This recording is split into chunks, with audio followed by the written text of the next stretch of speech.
What is up, guys? Basic Battles here today, and that UFC 327 card, I'm pretty sure it was 27, could be wrong, was interesting.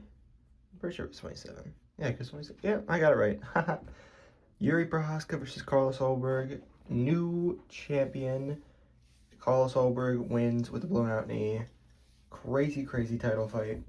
Um, Crazy stuff by Yuri, going with his little Bushido code and getting absolutely flattened.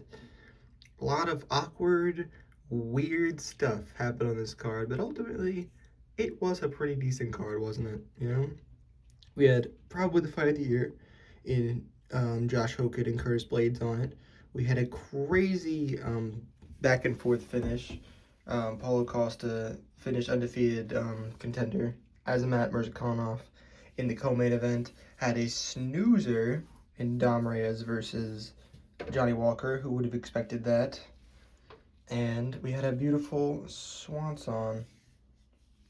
I get it. Swans Cub, that song. The joke made more sense when it was said in a group chat. Sorry, I tried to steal it and it didn't work. But Cub Swanson, beautiful finish, beautiful performance to send him off. He still looks like he has more left in the tank, but I'm glad he's leaving it there. I mean, that was amazing. And Nate Train is sadly a cut candidate because he has not looked too good in his last few fights. He's been getting finished bad. But anyways, great card, but there's a couple problems with the UFC. I feel like they're gonna use this card to justify their poor matchmaking because they had two unranked contenders fighting all the way up to top 5 and top 6 fights. Paulo Costa versus Azamat Murzakanov is very bad matchmaking in my opinion. Paulo was on a 1-fight win streak at middleweight against an unranked prospect in Roman Kopylov. A good fight where he won, and it was a good start for him to get back in the middleweight division. But then he moves up to light heavyweight. Understandable. He's a big dude. He looked massive against Azamat. But why is he fighting all the way up to number 6 against the guy who's 16-0, just squeaked into the top 5, and now Paulo Costa's a top 5 light heavyweight itself. But they can justify it because he won, and Paulo Costa looked really, really good too. So can I really say much about it when he won dominantly? Can I really critique the matchmaking so much? It's just perfect fuel to the fire for the UFC to do more of these. They've done so many of them. These low-ranked or unranked guys fighting all the way up to top 5. And of course, Josh Hokett, 8-0. I think this is his second fight in the UFC against Curtis Blades. Only 8 professional fights. And they give him a top 5 opponent because they want to push him. And they do this a lot more at heavyweight. They did it with, who was it that fought Tybura and got trounced? I think it was Johnny Diaz.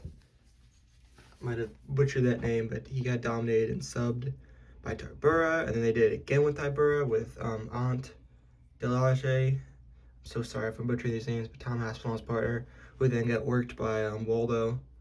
They do it a lot. They do it a lot, and they do it a lot at heavyweight. And now they're just going to keep, justifying it because it's working out for them. I mean, he had a fight of the year contender, and he beat Curtis Blades. So it's like, why not? Why not keep doing it? It leaves kind of a bad taste in the mouth that we're going to keep seeing these undeserved veterans or overpushed prospects. Paulo Costa gets the most. He gets the most opportunities ever. And now he's a top 5 light heavyweight contender. So, I mean, you give a man so many chances to be the top of the top. And, I mean, with a guy as talented as Paulo Costa, he's eventually going to run with it, Because how many opportunities in the top 5 did he get after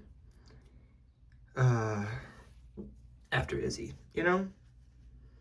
Like, his one win with Luke Rockhold. And, he either fights unranked guys at middleweight or he fought top 5 guys. It's crazy. He fought Vettori after his second fight with Izzy. He fought Bobby Knuckles, obviously, who was not top 3 at the time. He fought Rockhold and Kopylov, who were both, unranked, which were tune-up fights for him essentially, or it was because I don't know what else Luke Rockhold is to Paulo Costa in the last fight of his MMA career. And he fought Sean Strickland after he lost the title fight. It's just like, it's crazy how many gimme chances he got. And then he finally gets a win against Kopylov, and they just, bam, just shoot him up to top 6. But it was a great performance, honestly. You can't take any way away from when you actually just, in a vacuum, look at it like that. Just in terms, he won. He was a little shaky in the second round, got rocked a bit, but he still came back and finished it. He took his own. It was a crazy performance.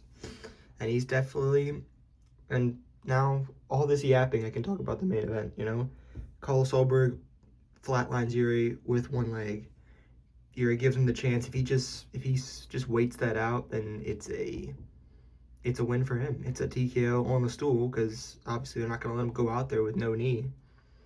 So it's unfortunate for Yuri that he wanted to do a firefight with a guy who's got one punch knockout power. No matter what, if he has one leg, no legs, or any legs, I mean. But yeah. As for what's next for light heavyweight, I don't know. Carlos Ulberg might be out for a while. Those knees ain't no joke. ACL, MCL, crazy hamstring, whatever it was. Yeah, it might not have even been his knee. It might have been his lower leg. Or it might have been a hamstring. You never know. We're going to have to just wait and see. He said he had no broken bones in the post-fight presser. I'm pretty sure. We know, Carlos, you blew your knee out. You tore a muscle. But, so he might be out a while. We might need another interim. It's just crazy. It's so crazy how cursed this division is. So, Magomed's in the wings. Paulo Costa is now top 5. He could fight for an interim title. He might do that. Him against Magomed. I have a lot more faith in Bobby Knuckles now than I did for his light heavyweight adventures. That could be very interesting. But anyways, I don't see him getting an interim title fight. But yeah, I definitely think Magomed's won. I don't think they should give it to Yuri. That would be kind of egregious if he got an instant title shot after getting flatlined by a dude with one leg. So, yeah. Interesting stuff upcoming. Got a couple good cards, a couple good pay-per-views coming. We'll see. Tell me your thoughts on the card and the future. And thank you guys for watching, and have a good one.